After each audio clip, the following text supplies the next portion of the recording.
Hi guys, welcome back to the channel. दोस्तों, अभी जो मौसम है उसमें सबसे ज्यादा बीमारी फैल रही है डेंगू और मलेरिया, जिसमें भी सबसे ज्यादा फैल रहा है डेंगू। और बड़ी सिटीज में, कस्बों में जहां क्राउडेड ज्यादा एरिया है, उनमें डेंगू के केसेस बहुत ज्यादा बढ़ रहे हैं। अस्पतालों में भीड़ लगी हुई है, मरीजों की बेड भी खाली नहीं मिल रहे हैं। इतने ज्यादा सीवियर हो गई है डेंगू भी। तो दोस्तों, आज की इस वीडियो में हम बात करने वाले हैं डेंगू के बारे में। कौन इसका वेक्टर है, कैसे कैसे फैलती है, हमें कैसे बचना है, इसका इलाज क्या है, इसके सिम्टम्स क्या दिखते हैं, पूरी डिटेल में बात करने वाले हैं डेंगू के बारे में। तो दोस्तों, अगर आपको वीडियो अच्छा लगे तो वीडियो को लाइक कर देना, चैनल को सब्सक्राइब कर लेना और बेल आइकन को ऑन कर लेना। तो सबसे पहले बात करते हैं डेंगू आखिर फैलता कैसे है। तो डेंगू एक वायरल इन्फेक्शन है जो कि डेंगू वायरस के कारण होता है। अब डेंगू वायरस का एक कैरियर होता है, एडिस इजिप्टी मच्छर होता है, जो कि डेंगू वायरस को एक पेशेंट से दूसरे पेशेंट में ले जाता है, यानी एक मरीज से किसी हेल्दी इंसान तक ले जाता है, जिसमें भी डेंगू का इन्फेक्शन कर देता है। तो एडिस इजिप्टी इसका कैरियर होता है। यही मच्छर चिकनगुनिया को फैलाने के लिए भी सहायक होता है, यानी इसी मच्छर से डेंगू होता है, इसी से ही चिकनगुनिया होता है। तो एडिस इजिप्टी इसका मेन कैरियर है और ये ज्यादातर देखा गया है उन एरियाज में जहां पर पानी भरा रहता है, थोड़ा स्लम्स एरिया या फिर ज्यादा ओवर क्राउडेड एरिया होता है, जिनमें गंदगी ज्यादा होती है, उनमें ज्यादा देखा गया है। क्योंकि हम जानते हैं डेंगू का मच्छर जमीन के अलावा रुके हुए साफ पानी में होता है, यानी जैसे कि घरों की टंकियां, टूटे फूटे बर्तन या फिर टायर या गमले, ऐसे कुछ भी छत पर रखे चीजें या फिर घर के ऊपर भरा हुआ पानी, इनमें साफ पानी में डेंगू का मच्छर ग्रो करता है। तो जैसे ही एक मच्छर एक इंसान को काटेगा, फिर वो मच्छर दूसरे इंसान को भी काटेगा, तो इन्फेक्टेड इंसान से हेल्दी इंसान में डेंगू चला जाता है। तो इस कारण हेल्दी इंसानों में डेंगू फैल रहा है और अभी मच्छर बरसात के मौसम में सबसे ज्यादा दिखाई देता है। डेंगू बहुत ज्यादा फैल रहा है अभी। तो दोस्तों, ये तो था इसका कारण। अब आगे बात करते हैं इसके सिम्टम्स के बारे में, यानी इसमें लक्षण क्या दिखाई देंगे हमें, जिससे हमें पहचानना है कि ये डेंगू है या नॉर्मल फीवर है या कुछ और इन्फेक्शन है। तो इसमें सबसे मेनली दिखाई देता है हाई ग्रेड फीवर, यानी तेज बुखार आता है। सीवियर हेडेक होता है, यानी कि तेज सिर दर्द होता है। आंखों के पीछे दर्द होता है, यानी पेन बिहाइंड द आईज, यही इसका मेन सिम्टम्स भी है। क्योंकि और जो डिजीज है उनमें आंखों में दर्द होता होगा, लेकिन वो सिर्फ आगे की तरफ होता है, यानी ऑर्बिटल पेन होता है, लेकिन इसमें पीछे की तरफ पेन होता है। तो ये डेंगू का मेन कैरेक्टरिस्टिक्स है। और इसके साथ साथ ही इसमें होता है बोन्स एंड जॉइंट्स में पेन होता है। और इसके अलावा हम सब जानते हैं कि डेंगू के इन्फेक्शन के कारण प्लेटलेट्स काउंट कम हो जाता है। अब प्लेटलेट काउंट जैसे कम होगा तो ब्लड का जो फ्लूइड है वो एक्स्ट्रा सेल्यूलर स्पेस में आना शुरू होगा, जिससे रेसेस दिखाई देते हैं, हमें शरीर पर चकत्ते दिखाई देने लग जाते हैं, यानी ब्लड में प्लेटलेट्स काउंट कम हो गया है, क्लॉट प्रॉपर नहीं बन पा रहा है, जिसके कारण ब्लड लीकेज होना शुरू हो गया है। इसके साथ ही हम सब जानते हैं कि जब भी वायरल इन्फेक्शन होता है तो शरीर बिल्कुल कमजोर हो जाता है, थकान सी महसूस होती है, हमें कमजोरी सी महसूस होने लग जाती है। एक दो दिन में ही शरीर में बिल्कुल एनर्जी नहीं रहती है, एनर्जी डाउन हो जाती है।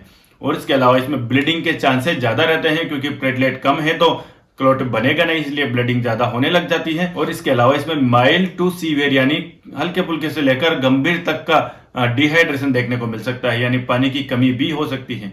अब ब्लड लॉस होगा तो पानी की कमी भी अवश्य होगी, और इसमें हाइड्रेशन ही मेंटेन करना सबसे ज्यादा जरूरी चीज है। तो दोस्तों, ये हैं इसके सिम्टम्स, इनसे हम पहचान सकते हैं कि ये डेंगू इन्फेक्शन है या कोई और इन्फेक्शन है। और दोस्तों, अब आगे बात करते हैं हम इसके ट्रीटमेंट की, यानी इलाज के बारे में। तो इसके इलाज के लिए हमें कोई स्पेसिफिक एंटीवायरल ड्रग्स नहीं लेनी है, क्योंकि इसके लिए कुछ स्पेशल एंटीवायरल ट्रीटमेंट है भी नहीं। इसमें सिर्फ सिम्टोमेटिक ट्रीटमेंट किया जाता है और साथ में ही कुछ प्रिकॉशंस हैं जो हमें रखने के लिए बोला जाता है, जिससे ये बीमारी ठीक हो जाती है। तो सबसे पहले बात करें तो हमें रेस्ट और हाइड्रेशन मेंटेन करना है, यानी प्रॉपर रेस्ट लेना है, बॉडी को रिलैक्स रखना है, साथ में ही बॉडी को डिहाइड्रेट नहीं होने देना है, यानी ओआरएस या फिर फ्लूइड हमें लेते रहना है ज्यादा मात्रा में, ताकि बॉडी का हाइड्रेशन लेवल बना रहे। इसके अलावा हमें यह करना है कि अगर हमारे पेन है या फीवर है तो हमें NSAID ड्रग्स जैसे कि एसिक्लोफेनाक, डाइक्लोफेनेक और मोस्ट कॉमनली एस्प्रिन, इन सबको अवॉइड करना है। हमें पेन या फीवर के लिए सिर्फ और सिर्फ पैरासीटामोल लेना है, क्योंकि जो एस्प्रिन ड्रग है वो एंटी प्लेटलेट ड्रग है, और वैसे ही हमारे शरीर में क्लॉटिंग नहीं हो पा रही है, और ये ड्रग्स और लेंगे ऊपर से तो क्लॉटिंग के बिल्कुल चांसेस ही नहीं है, तो फिर ब्लीडिंग ज्यादा हो सकती है और डिहाइड्रेशन ज्यादा हो सकता है। तो इसीलिए NSAID ड्रग्स और एस्प्रिन को अवॉइड करें, सिर्फ पैरासीटामोल फीवर और पेन के लिए ले सकते हैं। और इसके अलावा हमें अगर हमारे परिवार में या घर में कोई मरीज है तो उसकी क्लोज मॉनिटरिंग करनी है, उसके सीवियर सिम्टम्स देखने के लिए। अगर कुछ सीवियर सिम्टम्स दिखाई देते हैं तो इमीडिएटली उसे हॉस्पिटल में रेफर किया जाए, ताकि उसका फर्दर ट्रीटमेंट हो सके। और अगर ब्लड ज्यादा लॉस हो गया है, यानी डिहाइड्रेशन या फिर ब्लीडिंग की वजह से ब्लड लॉस ज्यादा हो गया है, तो ब्लड ट्रांसफ्यूजन भी करना पड़ सकता है। और इसके बाद हम बात करते हैं इसके प्रिकॉशंस के बारे में, यानी कुछ सावधानियों के बारे में, जिन्हें रखकर हम हमारे परिवार वालों को या घर वालों को, आसपास के लोगों को बचा सकते हैं डेंगू वायरस से। तो इसके लिए सबसे पहले हमें ये करना है कि पूरे बाहों के कपड़े पहनना है, अननेसेसरी आउटडोर नहीं जाना है, यानी जहां ज्यादा इन्फेक्शन फैल रहा है उस जगह पर बिना काम से नहीं जाना है। और अगर आपका एरिया ऐसा है जहां डेंगू के केसेस ज्यादा है, डेंगू का पीक सीजन चल रहा है, तो आपको घर पर ही रहना है, बाहर की चीजें नहीं लेनी है, बाहर आउटडोर में ज्यादा घूमना नहीं है। इसके अलावा आपको बॉडी हाइड्रेशन रखनी है, फ्लूइड लेवल मेंटेन करते रहें, ओआरएस का पानी पीते रहें ताकि आपके हाइड्रेशन मेंटेन रहे, प्रॉपर रेस्ट ले। और अगर आपका घर खुला खुला है यानी विंडोज या गेट्स ज्यादा हैं तो आपको मस्कीटो नेट का यूज करना चाहिए। इसके अलावा कुछ और अदर प्रोडक्ट्स हैं बाजार में, जैसे ऑल आउट या फिर मच्छर की कोयल आती है, अगरबत्ती आती है, इसी जलाकर आप मच्छरों को भगा सकते हैं। और कुछ क्रीम्स भी आती है जो मच्छरों को बॉडी में काटने नहीं देते, वो लगाने के बाद मच्छर बॉडी के पास भी नहीं आते हैं। तो इन सब प्रिकॉशंस को आप यूज करना है। और इसके साथ साथ हमें सबसे ज्यादा ध्यान रखना है कि मेडिकेशंस सिर्फ पैरासीटामोल ही लेना है। तो ये सब चीजें ध्यान में रख के आप डेंगू से बच सकते हैं। दोस्तों ये हमने बात कर ली है इसके कारण, लक्षण और इलाज के बारे में। और अगर हम आगे बात करें अब, तो हमें घर पर क्या सावधानी रखनी है, यानी घर पर क्या ऐसे ऐसे काम करने हैं जिससे डेंगू का मच्छर हमारे घर में ग्रो नहीं करे और ज्यादा मच्छर पनपे नहीं। तो इसके लिए हमें हमारे छतों पर या फिर गमलों में, टूटे फूटे बर्तनों में या टायरों में रुका हुआ पानी में साफ करना है। फ्रिक्वेंटली इसकी सफाई करते रहें, यानी ज्यादा दिनों तक इसको इकट्ठा नहीं होने दें।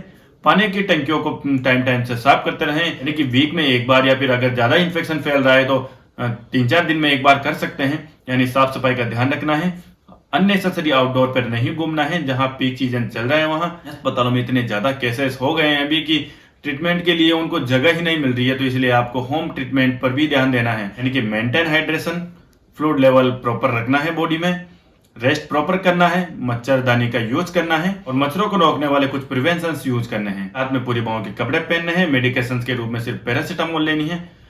तो दोस्तों ये कुछ घर की सावधानियां थी जिसको रखकर हम घर वालों को भी बचा सकते हैं और बीमार होने से बच सकते हैं। अब अगर आप में से किसी को भी, आपके आसपास पड़ोसियों को, किसी को भी ऐसे कुछ सिम्टम दिखाई देते हैं तो आप पहचान जाएंगे डेंगू का इन्फेक्शन है और सीवियर है या माइल्ड है। अगर माइल्ड इन्फेक्शन है तो आप घर पर ट्रीटमेंट कर सकते हैं कुछ ड्रग्स के द्वारा। लेकिन अगर सीवियर हो गया है या ब्लड लॉस होना शुरू हो गया है, डिहाइड्रेशन हो गया है, तो आपको तुरंत हॉस्पिटल में एडमिट कर देना है। उसके लिए ब्लड ट्रांसफ्यूजन भी करना पड़ सकता है, जिसके लिए हमें हॉस्पिटल जाना पड़ेगा। दोस्तों डेंगू एक ऐसी बीमारी है जिसमें ब्रेक वन फीवर होता है, यानी हड्डी तोड़ बुखार भी कहते हैं। इसमें बहुत ज्यादा सीवियर पेन होता है बोन्स में और जॉइंट्स में। तो इसको कभी हल्के में नहीं लें। ऐसा नहीं समझे कि हल्की फुल्की बीमारी है, मच्छर का इन्फेक्शन है। ये एक ऐसी बीमारी है जो गंभीर भी हो सकती है, माइल्ड टू सीवियर भी हो सकती है। तो तुरंत अपने डॉक्टर से संपर्क करें और अपने आसपास सावधानियां रखें और अपने दोस्तों परिचितों को भी ये वीडियो शेयर कर दें ताकि उनको भी प्रॉपर जानकारी मिल सके डेंगू के लिए। और दोस्तों मिलते हैं नेक्स्ट वीडियो में, तब तक के लिए धन्यवाद। दोस्तों अगर वीडियो अच्छी लगी है तो लाइक कर देना, चैनल सब्सक्राइब कर लेना। मिलते हैं नेक्स्ट वीडियो में।